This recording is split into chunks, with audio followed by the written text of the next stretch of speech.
بسم اللہ الرحمن الرحیم۔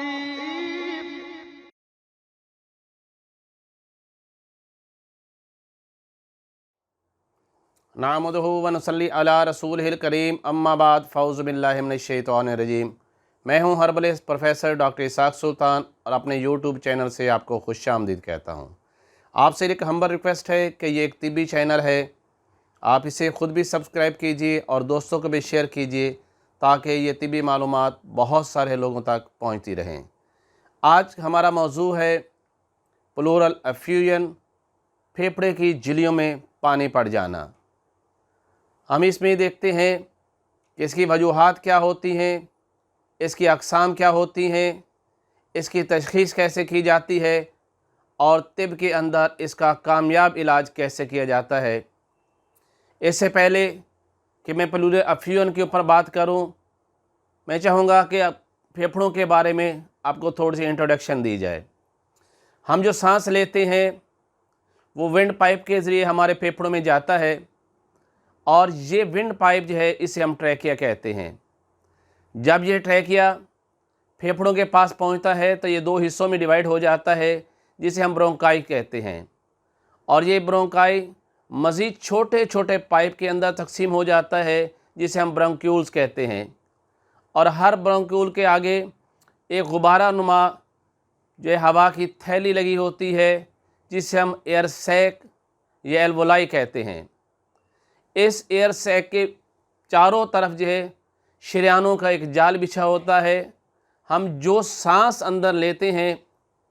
اس میں آکسیجن بہت زیادہ مقدار میں ہوتی ہے، اور جب یہ سانس یا یہ ہوا ہمارے ایلوولائی کے پاس پہنچتی ہے تو ایلوولائی کے ارد گرد موجود جو شریانوں کی جال ہے وہ اس میں سے آکسیجن جذب کر لیتا ہے، اور کاربن ڈائی آکسائڈ جو ہے وہ ایئر سیکس کے اندر جو ہے وہ خارج کرتا ہے، جسے ہم سانس کے ذریعے خارج کرتے ہیں۔ پھیپھڑوں کے ارد گرد باؤنڈری وال ہوتی ہے، جسے ہم پلمونری وال کہتے ہیں، جسے آپ پلورل ممبرین بھی کہہ سکتے ہیں، اور یہ پلورل ممبرین بیسیکلی دو پرتوں پر مشتمل ہوتی ہے۔ جو پرت جو ہے وہ چھاتی یہ ہماری ریبز کے ساتھ لگی ہوتی ہے، اسے پریٹل ممبرین کہتے ہیں یا پریٹل جو ہے پلورا کہتے ہیں،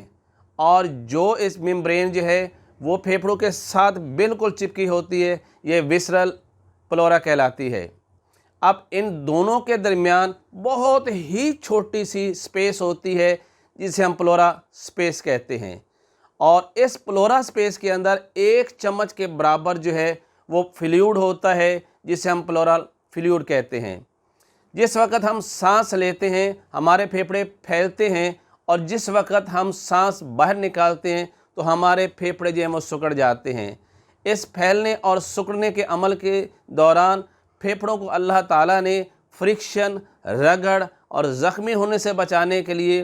اس پلورل سپیس کے اندر جو پانی رکھا ہوا ہے وہ ایک کشن کے طور پہ کام کرتا ہے۔ جب تک یہ پانی اپنی نارمل مقدار میں رہتا ہے انسان کے پھیپھڑوں کو کوئی نقصان نہیں ہوتا، یعنی اسے پلورل افیوژن نہیں ہوتی۔ اس کی وجہ یہ ہوتی ہے اس کے وقت کے ساتھ ساتھ اس میں کچھ اضافہ بھی ہوتا رہتا ہے، لیکن یہ دوبارہ جذب بھی ہو جاتا ہے خون کے اندر، اور اس طرح یہ اس کی مقدار نارمل رہتی ہے۔ لیکن کچھ وجوہات کی وجہ سے، جسے میں بعد میں بہت ڈیٹیل سے آپ کے سامنے بیان کروں گا، میں یہ بتا دوں کہ دراصل مختلف اب نارمیلٹی کی وجہ سے اس میں جو افیوژن ہوتا ہے وہ دو طرح کا ہوتا ہے۔ ایک ہوتا ہے ایکزوڈیٹ جو ہے افیوژن، اور دوسرا جو ہے وہ ٹرانزوڈیٹ افیوژن۔ ٹرانزوڈیٹ افیوژن دراصل جگر کے سکڑنے کی وجہ سے، لیور سروس کی وجہ سے، یا نیفروٹک سینڈروم یعنی گردے کے فیل ہو جانے کی صورت میں یہ جو ہے پانی پھیپھڑوں کے جھلیوں میں آ جاتا ہے۔ جو اور ایکزوڈیٹ افیوژن جو ہے وہ دراصل پھیپھڑوں کی اپنی ساخت کے اندر جب خرابی پیدا ہو جاتی ہے، جیسے کہ ٹی بی ہو گیا، کینسر ہو گیا، اس کا ریومیٹک ہارٹ ڈیزیز ہو گئی، اس کے علاوہ جو ہے مزید اس میں اور آٹو امیون پرابلمز ہو سکتی ہیں، تو اس کی بھی بہت ساری وجوہات ہو سکتی ہیں جن کی وجہ سے جو ہے یہ ایکزوڈیٹ افیوژن جو ہے وہ پھیپھڑوں کے جھلیوں کے اندر جو پانی بھر جاتا ہے۔ لیکن یاد رکھیے گا